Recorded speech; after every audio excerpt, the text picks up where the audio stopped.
স্বদেশ লিখেছেন আহসান হাবিব।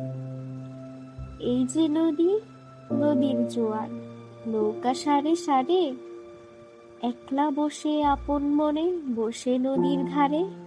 এই ছবিটি চেনা, মনের মধ্যে যখন খুশি এই ছবিটি আঁকি।